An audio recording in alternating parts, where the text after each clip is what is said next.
A Rafael Barajas, el Fisgón, el mejor caricaturista de México, quien lleva las riendas del Instituto Nacional de Formación Política de Morena. Dos declaraciones que me parecen importantes para el análisis, para continuar con este diálogo sin censura con el Fisgón. Dos declaraciones del presidente en la mañanera, la cuestionada mañanera por parte de la oposición, la tan vista mañanera por parte de ese pueblo de a pie, esa gente de a pie que apoya al presidente. El presidente hoy en la mañanera dijo: inventan que me dan infartos o que ya me petateé o me voy a petatear. Escuche lo que dijo el presidente.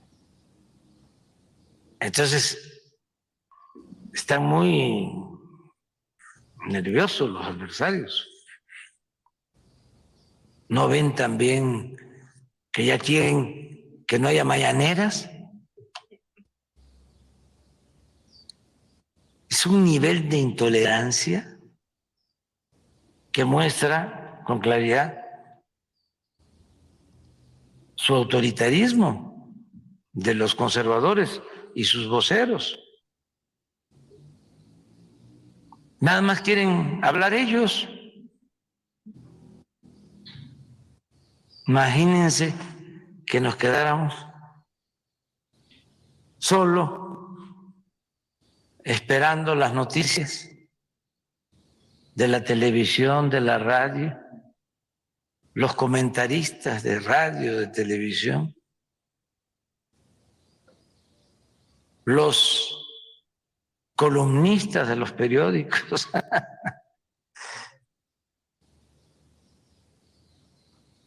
Entonces, llena de desesperación,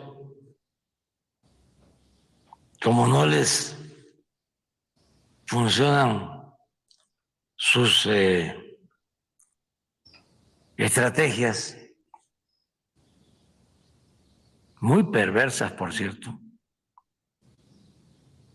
inmorales, pues ahora se van por lo más directo y descarado, ¿no? Que desaparezca la mañanera.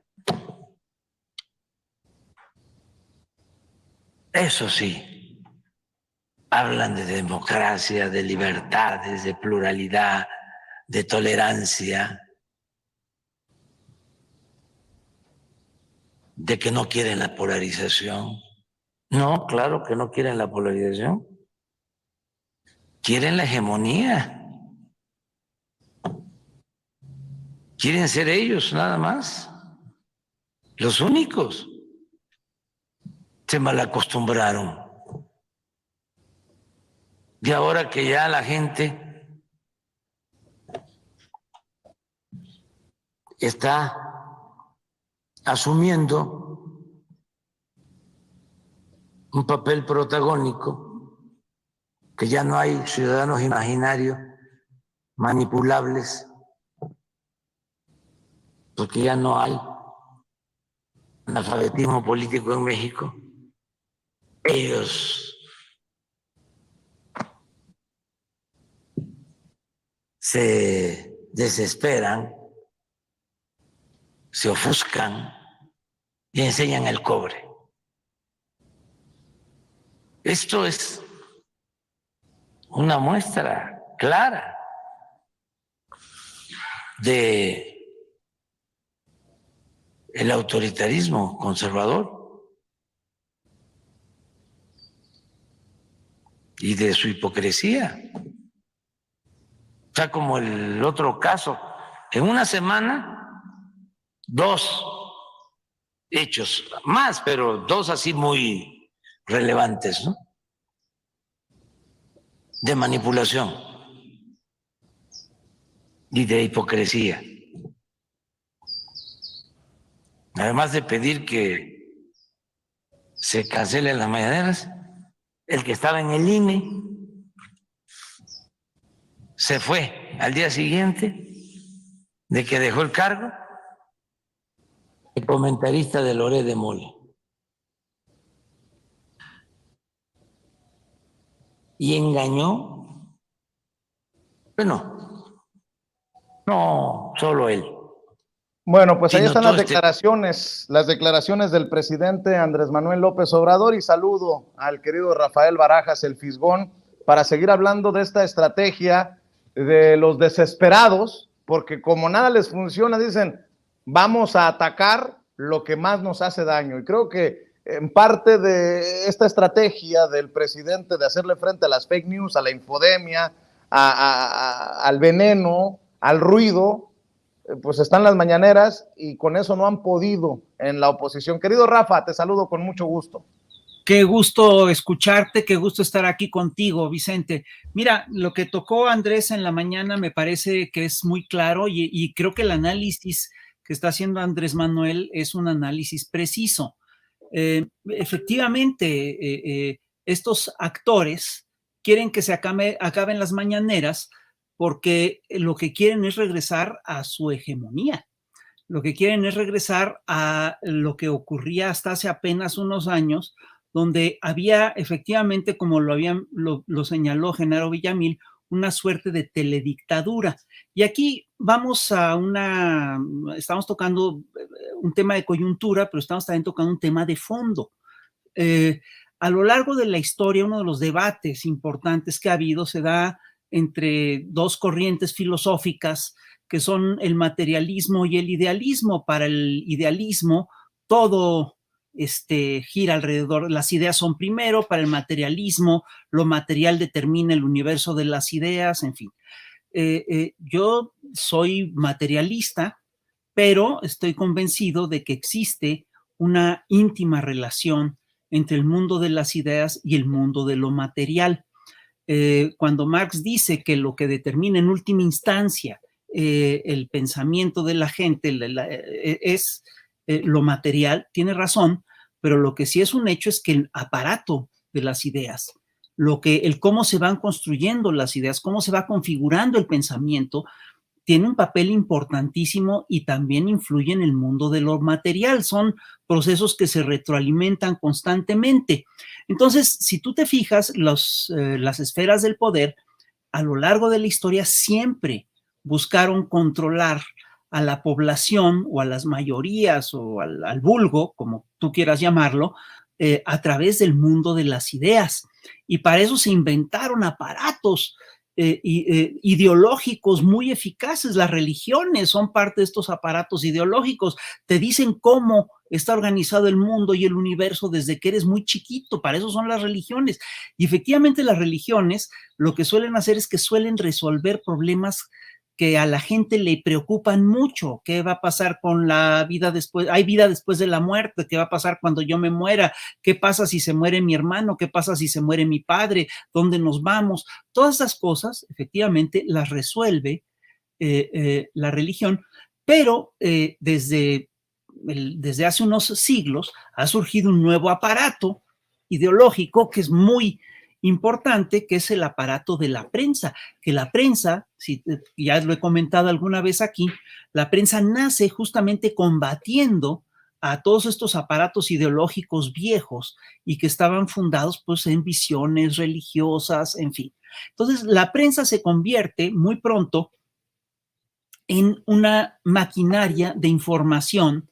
Pero fíjate qué curioso, al convertirse en una máquina de información y en un negocio, se convierte en una mercancía. Y cuando se convierte en una mercancía, su motivación primera pierde sentido. De repente ya no importa si se está diciendo la verdad, si se está argumentando con hechos, sino que lo que importa es que venda, lo que importa es lo que se produce, lo que importa es que se ponga esta maquinaria con frecuencia al servicio de grupos de poder específicos, que ayude y que contribuya a regímenes especiales. Y entonces, por ejemplo, nosotros tuvimos en la era neoliberal un aparato de prensa que resultaba muy eficaz para difundir las ideas que le convenían al sistema de libre comercio. Entonces, por ejemplo, nos machacaron hasta el fondo la idea de que el salario mínimo era inflacionario, cosa que ya está claro que no es cierta. Las ganancias no eran inflacionarias, las ganancias extraordinarias de las grandes empresas no eran inflacionarias, pero el salario sí podía ser inflacionario, ¿no? Nos machacaron la idea de que pues todos éramos empresarios. No es cierto. Nos machacaron la idea de que todos podíamos ser libres emprendedores para salir adelante y que todos, si le echamos las suficientes ganas, podríamos salir adelante. Esto no es cierto. El grueso de los millonarios del planeta son herederos de grandes fortunas. Entonces, en la era neoliberal, este aparato de prensa se consolidó en todo el planeta. Y es curioso porque se convirtió en uno de los grandes negocios de los sistemas, del sistema económico. Y en todo el planeta, tú viste cómo se consolidaron grandes empresas mediáticas, ¿no? Y en México, pues esto no fue la excepción. Digo, en Estados Unidos lo tienes clarísimo con Turner, con CNN, en fin, son cadenas muy hechas y con mucha frecuencia al servicio de grupos de poder o de grupos de interés.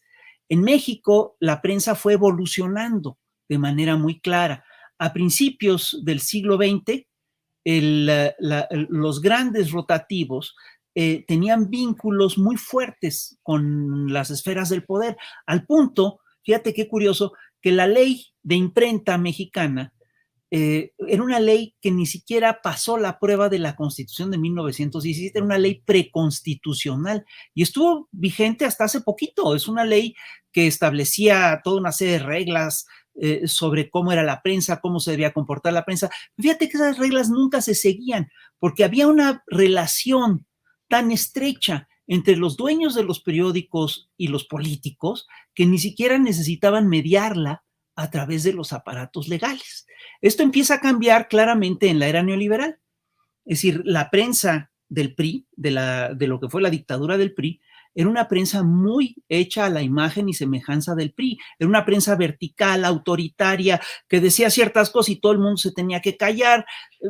Repetía constantemente los boletines de prensa e incluso se llegó a una figura muy extraña, que es la figura del chayote, que consistía en lo siguiente, que los grandes medios, el Excelsior, el Universal, le pagaban mal a sus periodistas y entonces la fuente del periodista, el Ministerio de Economía, la jefatura de prensa de la Ciudad de México, etcétera, pues les daba un sobresueldo, un complemento al sueldo, era parte del sueldo, eso es en parte lo que era el chayote, ¿no? Y esto cambia en la era neoliberal y lo que empieza a ocurrir es que los grandes consorcios, los grandes grupos de interés se hacen de grupos mediáticos.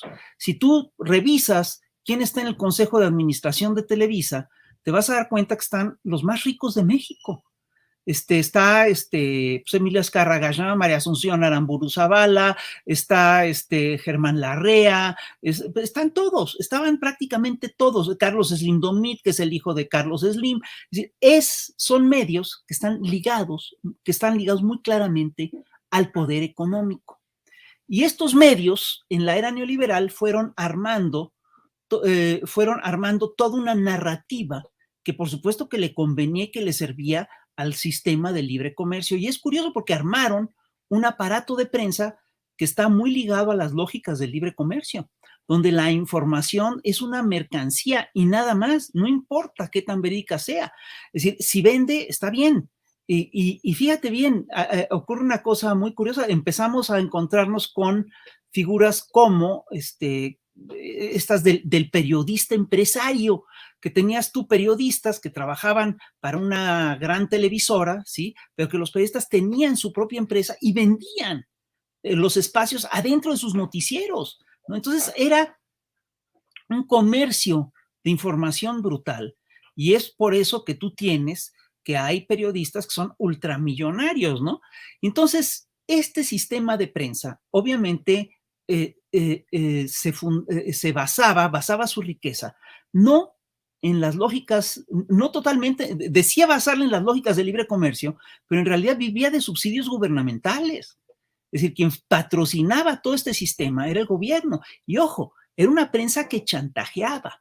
Era una prensa que estaba acostumbrada a sacar una noticia golpeadora contra un funcionario y si el funcionario cuando el funcionario veía la nota, le hablaba al periódico, oye, ¿qué pasó? Y entonces el dueño de la empresa decía, no, bueno, mira, vamos a negociar, es que tú no nos haces caso, es que tenemos esto y tal. Y entonces llegaban a acuerdos y dejaban de golpear al funcionario, ¿no? Y hay grabaciones de esto en diversas partes del país, hay grabaciones de empresarios platicando en plan chantaje o chantajeando a funcionarios en Puebla, en otras partes de la nación. Todo esto es parte de este sistema. Y al lado de esto, lo que ocurrió también es que se fueron afinando en la era neoliberal toda una serie de mecanismos psicológicos, de operaciones psicológicas muy sofisticadas que sirven para manipular a la gente. Entonces, hay operaciones psicológicas que son verdaderamente complejas. Y es curioso porque en América Latina han utilizado básicamente la misma herramienta de operaciones psicológicas contra todos los gobiernos progresistas de la región. Es así como tiraron a Dilma Rousseff en Brasil. Es decir, a partir de aparatos, operaciones psicológicas muy completas mentiras. A partir de una completa mentira, metieron a Lula a la cárcel y estuvo más de un año encarcelado por no haber hecho nada. Son estos operativos los que tiran la candidatura de Cristina Kirchner, la que la hacen perder las elecciones hace unos años. Y era un operativo de mentiras bien sofisticado. Te decían, le inventaron que existía una casa, un operativo que se llamaba La Rosadita, que era una casa, que era la casa paralela, la Casa Rosada, donde se administraba el equivalente a un Producto Interno Bruto de Argentina, y que ese Producto Interno Bruto de Argentina era producto de la corrupción y estaba dirigido a las cuentas de Cristina Kirchner. Todo era falso, todo eran mentiras. Y estas operaciones de desestabilización y de mentira se han utilizado también en Ecuador, en Venezuela, en Perú. A Pedro Castillo lo tumbaron con estos operativos en cuestión de meses. Fíjate bien. Entonces, si tú te fijas, todos los gobiernos progresistas de América Latina lo que han hecho es que han buscado estrategias para contrarrestar el poder mediático, el poder del cuarto poder que logra controlar a la opinión pública. Entonces, por ejemplo, Rafael Correa daba conferencias los jueves. El presidente este presidente histórico de Venezuela, Hugo Chávez, tenía su programa de Aló Presidente. Cristina Kirchner buscó reglamentar el poder del cuarto de la prensa, ¿sí? Y eso fue lo que precipitó la campaña contra ella. Yo te recuerdo que en Argentina, por ejemplo, ha estado en la cárcel Amado Vudú, que era fue vicepresidente de Cristina Kirchner, ¿sí? Y fue un caso de lawfare, de guerra jurídica y mediática, que fue verdaderamente atroz. Lo acusaron de lo que sea. Y te voy a decir, estas campañas llegan a ser tan eficaces, ¿sí? Que esto nos lo comentaba Amado Vudú, decía, es que el ataque llega a ser tan brutal que ni siquiera tus amigos te pueden ya defender. Están hechos de tal manera, son tan agresivos, que si tú tratas de meter las manos por una gente que está siendo víctima del lawfare, te las quemas. Entonces, hay que decirlo con toda claridad. La oposición en México no es muy diferente a la oposición en el resto de América Latina. Y su principal herramienta, ideológica son los medios, y su gran fuerza consiste en dos cosas nada más. Primero, que sí han tenido o han sostenido el control hegemónico de los medios. A veces toleran un medio pequeño, sobre todo cuando ya no lo pueden detener. Nosotros echamos a andar la jornada y por supuesto que un medio suelto les hace mucho daño a estos grandes monopolios mediáticos, porque lo que hay que decir es que con el gran monopolio lo que les da es efectivamente la hegemonía de la opinión. Solo ellos pueden opinar, y solo ellos opinaron durante décadas en este país, te lo recuerdo. Y lo que hay que decir también es que estos aparatos mediáticos no tienen ninguna, o rompen con mucha facilidad todos los moldes éticos, todo el comportamiento ético. Aparte del monopolio, la gran herramienta argumental de la derecha mexicana es la deshonestidad. Si tú revisas cómo se completamente acusa sin pruebas, sino que también niega lo que está ampliamente documentado. Y te voy a poner unos ejemplos muy sencillos y muy recientes, y creo que son claros. Pedro Ferriz, hace unas semanas, dijo que cuando Andrés anunció que no tenía actividades oficiales para el fin de semana, anunció que que le hicieran una operación de corazón y que había tenido un infarto. El señor Andrés no tuvo actividades oficiales, pero tuvo actos de otro tipo y quedó claro que pues, estaba bien de salud, que el infarto nunca había ocurrido. Bueno, todavía hasta hace unas horas, Pedro Ferriz estaba insistiendo en que AMLO había tenido un infarto. Es decir, ¿cuáles eran sus fuentes? Es increíble cómo puede sostener eso cuando todos estamos viendo que Andrés Manuel sale a la calle y está dando conferencias de prensa. ¿Cómo puede sostener eso? Entonces es increíble porque ya no les importa, ¿sí?, que la realidad los desmienta de una manera tan clara, ¿sí?, sino que ellos simplemente insisten en su narrativa porque lo que les interesa es instalar esa narrativa. Te voy a poner otro ejemplo que es muy claro. Latinus, a donde acaba de entrar Lorenzo Córdoba a trabajar, niega, se sigue manifestando, es decir, se dice ofendida por lo que declara López Obrador en las mañaneras y siguen insistiendo en que son un medio totalmente limpio, independiente y que defienden la libertad de expresión, cuando ya un reportaje muy, muy, muy bueno de Páez Varela y de Álvaro Delgado documentó que los dueños de Latinus son el hijo y el yerno de Roberto Madrazo. Digo, ¿qué más datos quieres que ese, no? Está clarísimo que Latinus es una agencia que está vinculada a un grupo político de interés que tiene una agenda muy fuerte, que Roberto Madrazo está ligado a las empresas que venden medicinas, en fin, pero Latinus se sigue manteniendo, es decir, contra toda evidencia, ¿sí? Ellos utilizan el micrófono que tienen, el poderosísimo micrófono que tienen para insistir en su narrativa. Y fíjate, hay casos que son increíbles. Por ejemplo, ¿por qué hay temas que no están en la agenda pública nacional? ¿Por qué no está en la agenda pública nacional el caso de Genaro García Luna? Si es un caso que es emblemático, que explica mucho de lo que ocurrió en México, que explica cómo es que México fue hundido en el narcotráfico, en las lógicas de la delincuencia, etcétera. Tenemos, por ejemplo, que se calla también el caso de Marcial Maciel. Es decir, ¿cómo puede ser que no se investigue más a fondo, que no se toque más a menudo toda la terrible pederastia que ha inundado a la iglesia mexicana durante décadas? Que el caso de Maciel, el caso de los obispos de Boston, todo lo que se ha documentado en estos últimos años, lo que demuestra es que esos casos no son la excepción, sino que era un modus operandi, que era una costumbre era parte de los usos y costumbres, ¿sí?, de la Iglesia Católica a nivel global. Es increíble, por ejemplo, cómo por Reforma jamás ha hablado del caso de Nexius, que es un caso verdaderamente escandaloso, y muchos otros medios también se callan el caso de Nexius por solidaridad con ese medio, porque ese medio tiene con qué chantajear, tiene con qué golpearlos. Entonces, a mí me parece increíble cómo funcionan estas cosas. Incluso, y te voy a decir, me llama la atención que en esta lógica estos señores niegan, te digo, que llegan a negar incluso la evidencia. A mí, si me permites, te voy a comentar una cosa hasta personal.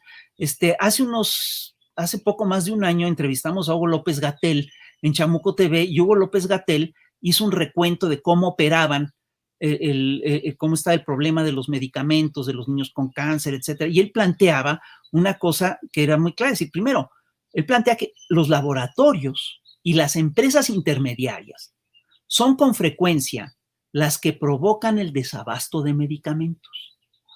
Y que estas empresas aprovechan el desabasto de medicamentos para presionar a los gobiernos con los contratos. Digo, está muy claro lo que están haciendo. Y estas empresas también luego han hecho campañas, ¿sí?, impulsan campañas mediáticas, incluso armadas, arman campañas en redes con fotos de niños de otros países, ¿sí?, para apoyar su campaña. Y decía Hugo López-Gatell que este tipo de campañas son parte, han sido, digamos, parte del arsenal de las operaciones políticas que se han hecho en otras partes de América Latina, como, digamos, que se han utilizado en contra de gobiernos progresistas. Y hay un caso que es muy claro. Por ejemplo, Estados Unidos decreta un boicot contra Venezuela, dejan de fluir las medicinas en Venezuela, entonces hacen una campaña diciendo no hay medicinas porque esto es un gobierno criminal, tal. Perdón, ¿quién provoca el desabasto?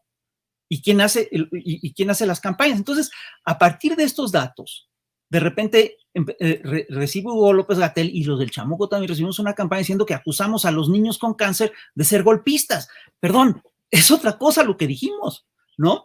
Y es increíble porque todo el tiempo nos vuelven a sacar eso, lo refutamos y nos lo vuelven a sacar y presentan los videos que dicen otra cosa, ¿sí? Para supuestamente sustentar sus dichos. Entonces son increíbles, porque con toda la... Sí. Déjame proponerte también que nos ayudes a analizar el papel que estaría jugando, bueno, de Reforma lo entiendo, pero algunos de los trancazos, entre comillas, más ruidosos, han salido lo voy a decir, bueno, ya estoy a medias, voy con todo, del espacio de Carmen Aristegui. Denise Dresser, quien participa precisamente con Carmen, es ahí en donde en Aristegui le da vuelo a esto que publica en el periódico Reforma, ¿no? Lo entiendo de Reforma, pero qué ganas desde esta trinchera de Aristegui de estar pues en este golpeteo. Bueno, insisto, es mi opinión, quiero escuchar tu análisis y déjame leer nada más. La politóloga Denise Dresser ve como una solución frente a la polarización que la mañanera del presidente Andrés Manuel López Obrador llegue a su fin, y cito, creo que una solución tendría que ser el fin de la mañanera. No niego que México tenía brechas preexistentes, sociales, culturales, de raza, de clase, pero en la mañanera se atizan esos agravios y se crean enemigos a conveniencia. En su espacio de Aristegui Noticias, Dresser comentó sobre el discurso del López Obradorismo y lo que espera de quien nos gobierne a partir del 2024. Si el próximo presidente entendiera la necesidad de la recomposición del diálogo, del imperativo de la pluralidad, de la necesidad de tener reglas de convivencia y de fortalecer las reglas que permitan elecciones reconocidas por todos como justas, libres, creo que esa debe ser la exigencia de quien nos gobierne a partir del 2024. Calificó al López Obradorismo y comparó los discursos durante la campaña de López Obrador frente a 4 años de gobierno. Y cito nuevamente, López Obradorismo se ha vuelto una plétora de ideas xenófobas, visiblemente patrioteras o abiertamente autoritarias. Alegó que durante la campaña de López Obrador jamás habló de desmantelar al INE, al INAI, de empoderar al ejército. La promesa fue regresar al ejército a los cuarteles. Lo leo no de lo que me pasan de notas mis compañeros en Sin Censura, lo leo de la Octava, por donde se circula, por donde se transmite el programa de Carmen Aristegui, para que luego no vayan a decir que le estoy poniendo, le estoy quitando. Este también es un tema complicado, que duele, pero que se tiene que analizar, porque a ver, no nos hagamos tontos, no sale necesariamente de Latinus, aunque ya se ha de haber abordado por María Amparo Casar y por todos estos personajes en algún momento en las mesas de Loret de Mola, pero ahora hace ruido porque es Denise Dresser, porque es desde Carmen Aristegui, en fin. Rafa, perdón por interrumpirte, pero quería poner eso sobre la mesa. Claro, a mí me parece muy importante lo que estás planteando, y mira, yo creo que es decir, lo que hay que entender es que en la era neoliberal también se hicieron como toda una serie de lugares comunes, ¿no? El periodista tiene que ser absolutamente independiente y tiene que pegar, y la única prueba que tienes tú para demostrar tu independencia es que les tienes que pegar a todos por igual. Pues esto no es así. Yo creo que es injusto pegarle por igual a gentes que actúan desigualmente. Si un tipo se porta bien, pues ¿por qué chihuahuas los vas a atacar? Si el tipo se porta mal, pues si hay razones para atacarlo. Es así de simple. Entonces, dentro de esta de este conjunto de medios que se forjaron en la era neoliberal, había un poco de todo. Había unos que eran mucho más inteligentes y que le apostaban más a la pluralidad y que de repente se salían es decir, atacaban con más precisión o con más datos y fueron adquiriendo credibilidad. Y a muchos de estos medios, yo te recuerdo que todos los apoyamos. Es decir, estos medios luego incluso, es decir, con mucha frecuencia estos medios sirven para mandar mensajes entre los grupos de poder del establishment. Y entonces, pues de repente, algunos de estos medios obviamente llegaron a tener mucha más credibilidad y muchos de nosotros apoyamos a todos estos medios en momentos específicos. Hubo momentos en los cuales, por ejemplo, Felipe Calderón decidió censurar a Carmen Aristegui y negoció que la corrieran de sus espacios. Nos movilizamos para que no la corrieran, yo te lo recuerdo, y estábamos muy indignados, la defendimos, etcétera. El problema es que al final de cuentas, esta idea de que hay que equilibrarlo todo y de que hay que pegarle a todo el mundo por parejo, etcétera, pues luego sí te lleva a cometer errores éticos que son muy importantes. Por ejemplo, querer equiparar lo de la Casa Gris del hijo de López Obrador con la Casa Blanca de Peña Nieto, pues es un despropósito total. Digo, lo de la Casa Blanca tenía muchas agarraderas, lo de la Casa Gris no tenía ninguna. Entonces, obviamente, cuando pasan estas cosas, estos medios entran en crisis y obviamente ahí lo que queda claro es que estamos ante dos proyectos de países muy claros y los campos ya están muy definidos. O estás a favor de las lógicas neoliberales o estás a favor de una lógica distinta. Es decir, y que cada quien apoye la que quiera y estamos en libertad de defender lo que queremos, en fin. Y fíjate bien, todo el aparato de medios que viene de la era neoliberal tenía tenía un sustento muy claro y tenía lógicas muy precisas de las que hemos hablado. Pero yo sí creo que López Obrador ha hecho dos cosas, está haciendo dos cosas, ha hecho dos cosas que los molestan mucho y está empezando una tercera que los irrita a más no poder. Lo primero que hizo, que fue irrebatible, es que les quitó el presupuesto. Es decir, estos medios que decían vivir en las lógicas del libre comercio y que le apostaban al libre comercio, todos vivían del Estado. Eran medios paraestatales. Al final de cuentas, eran medios que vivían del subsidio del Estado, ¿no? Es decir, la empresa privada no se anuncia tanto en este país. Entonces, el quitarles el subsidio los puso en crisis, por supuesto. Y la otra cosa que les pasó a estos grandes medios y que fue muy seria, es que ellos estaban acostumbrados efectivamente a dictar qué es lo que se debatía. Es decir, estaban acostumbrados a tener la agenda y todos los días la marcaban y la podían debatir entre ellos podían tener diferencias, podían tener broncas o lo que tú quieras, pero al final de cuentas ellos decidían la agenda nacional. Hoy quien marca la agenda nacional es el presidente en la mañanera y esto les quita a los grandes medios una herramienta fundamental que es fundamental para ellos, que es la base de su existencia. Pero hay una tercera cosa que está haciendo López Obrador y que los tiene muy irritados, y es lo siguiente.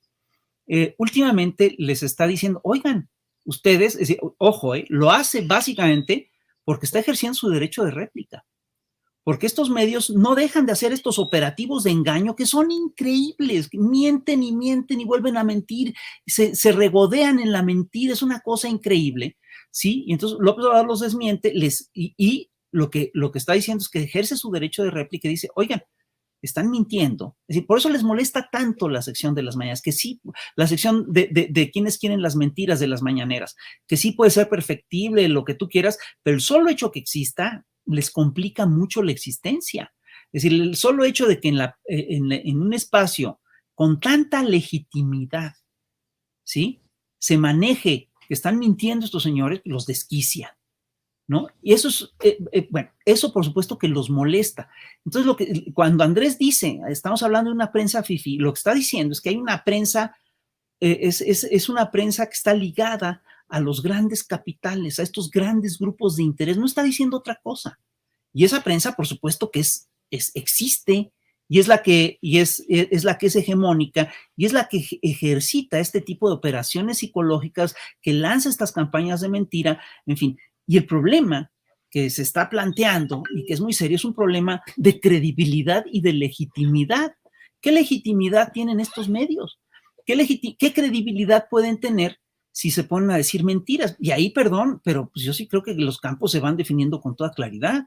Si un medio empieza a decir mentiras tan abiertamente, pues le dejas de creer, y yo creo que además hay que decir que está diciendo mentiras. Yo creo que el caso de Carmen Aristegui es un caso, pues a mí, es decir, a mí me da mucha preocupación, mucha tristeza. Es decir, fue un espacio en el que mucha gente creyó, y me parece que mucha gente está dejando de creer en ese espacio. Y lo que estamos viendo es una cosa que es muy fuerte. Es decir, es un pleito de es el debate por la credibilidad. Te voy a decir algo.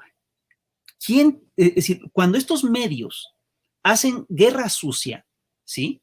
Lo que están haciendo es que están jugando con la credibilidad de la gente a la que están atacando, pero también están jugando con la suya propia.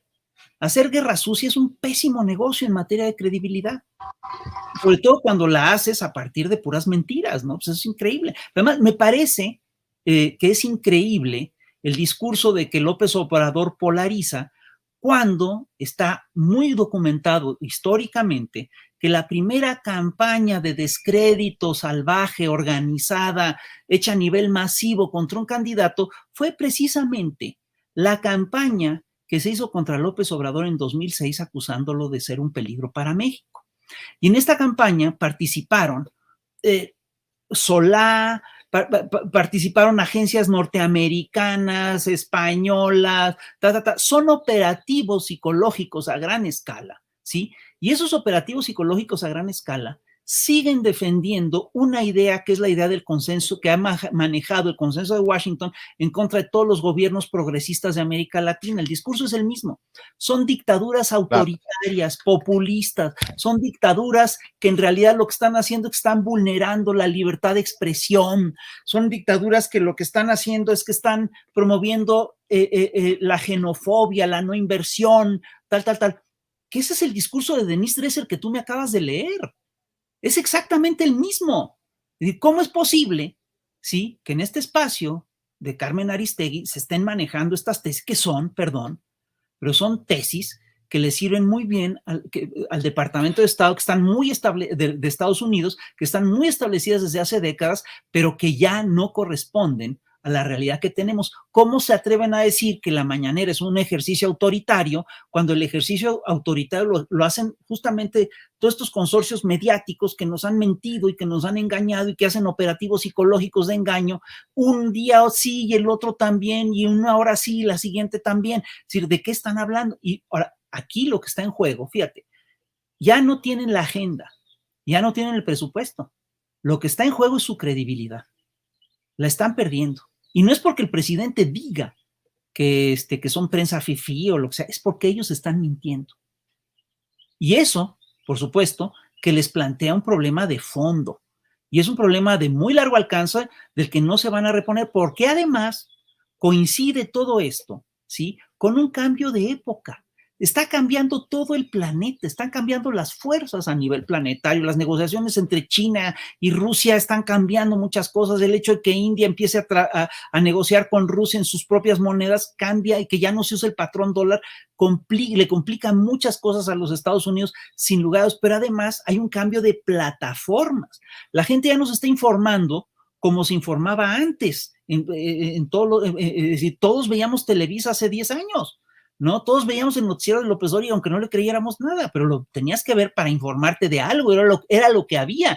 Y ahorita, pues no, hay un montón de opciones, hay un montón de posibilidades de hacer otras cosas, y eso es lo que los tiene verdaderamente enloquecidos.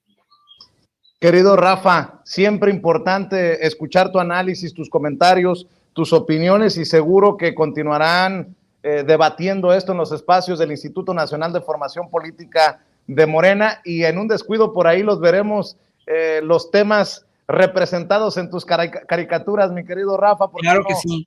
Cerramos precisamente con esa invitación para que la gente busque en Twitter tus comentarios, siempre oportunos, siempre punzantes, siempre les decía, necesarios en esta realidad.